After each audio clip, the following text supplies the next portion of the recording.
After a few months at Maximo, I suddenly realized my tourist visa had expired for Peru. Dad organized me a weekend away in Bolivia, so I could return with a further 3 months added to my Peruvian visa.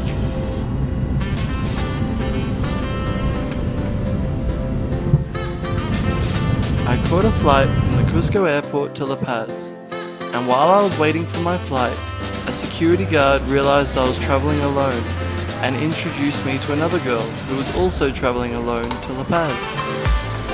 While waiting for my new friend to buy phone credit, I was having a smoke and made friends with a young Bolivian guy, and quickly the three of us became good friends. Our new Bolivian friend ended up taking the bus with us to the city and walking us to our hostel, the Wild Rover. That's a lot of pigeons. That's like a sea of pigeons.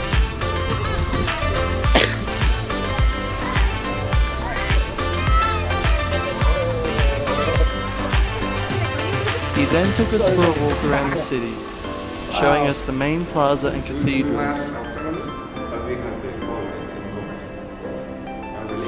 Wow.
Then we caught a taxi out of town to see Valley de la Luna.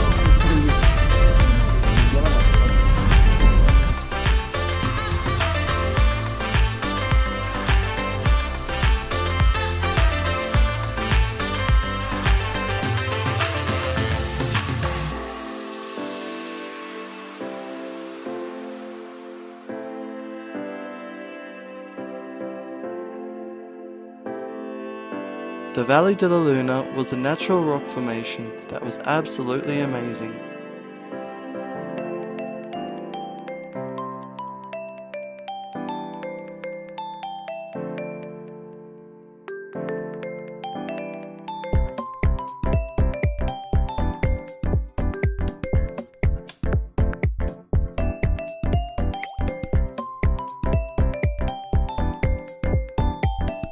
What? Palta, yeah. But in the aguacate they say. Ah. Do they say the good grandfather? Oh, the nice grandfather. What, that rock?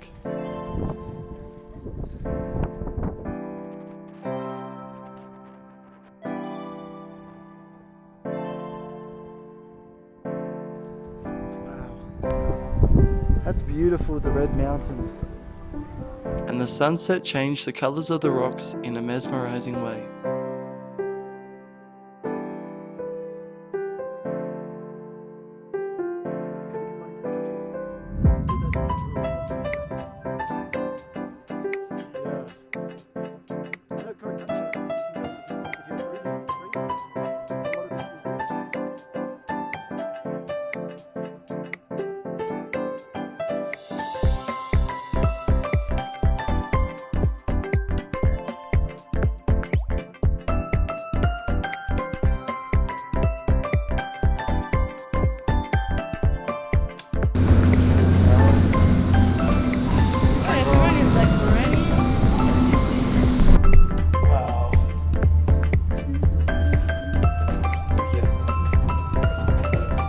After that, we caught a series of cable cars to get back to Wild Rover, where we started our quiet night with a few drinks at the bar.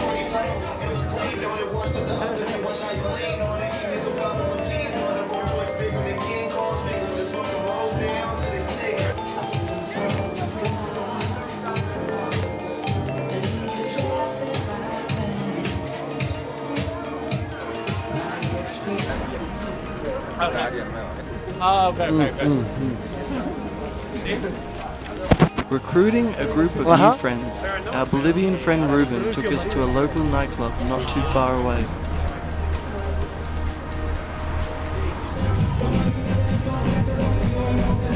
From there, we found some taxi drivers who would take us to Route 36, which I had heard so much about.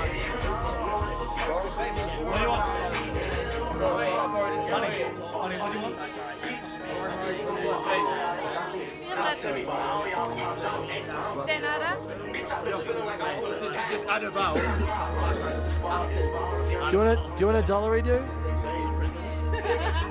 Yeah, I got this one. Do you want a card? Actually do anything.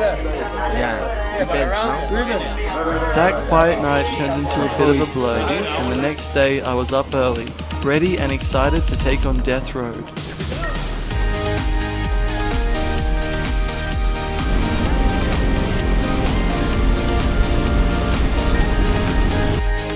We had a very small tour group, with only myself and two other nice German guys with the guide.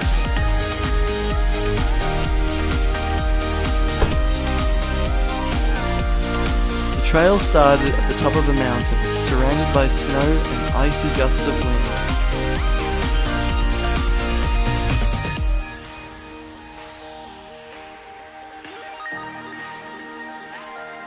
The first part of Death Road was the tar road. It was a bit too overcast and cold to enjoy the views, and the traffic on the road with many other tour groups intensified the stress.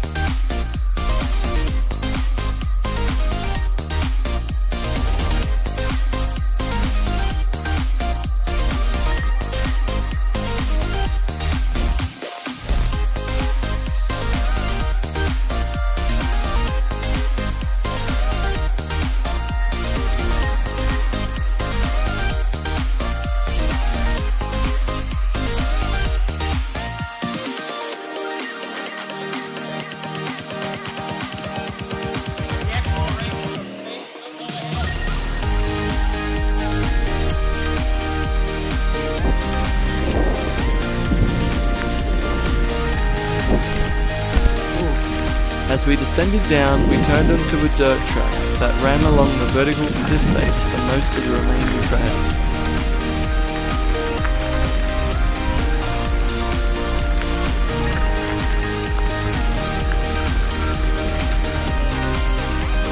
We stopped fairly often for a photo, or a drink and snack, or lunch.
At one point, we took a break and had an opportunity to go ziplining.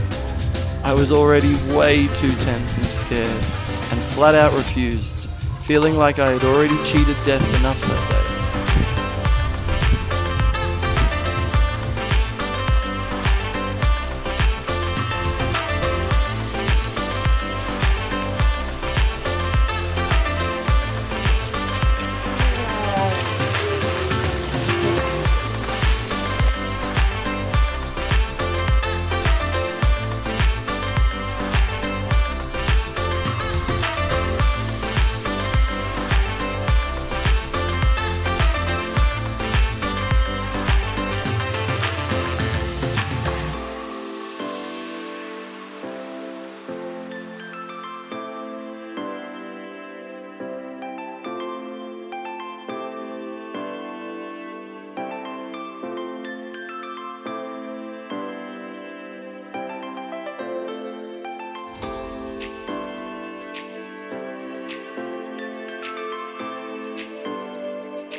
It took us most of the day to finally descend the mountain before we had a buffet meal at the bottom and we were returned to La Paz. I wandered back to Wild Rover through the city and the Witches Market and had a few drinks back at the hostel.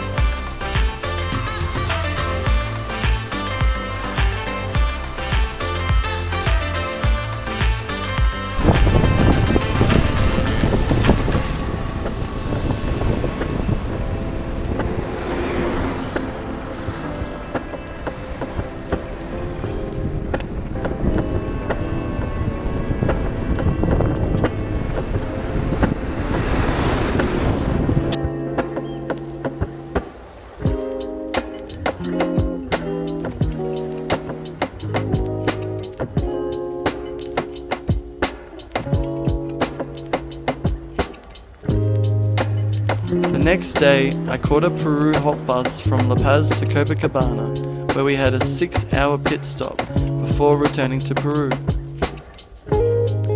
I found a cafe by the lake and enjoyed a fantastic fresh grilled trout.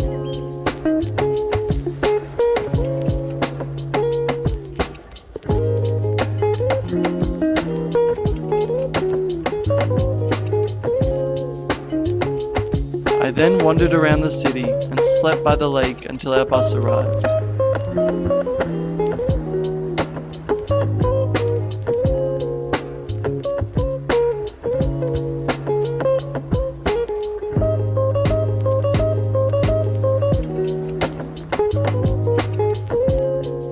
Copacabana is barely half an hour from the Peruvian border, where we had to dismount and walk across the border to register and board another bus.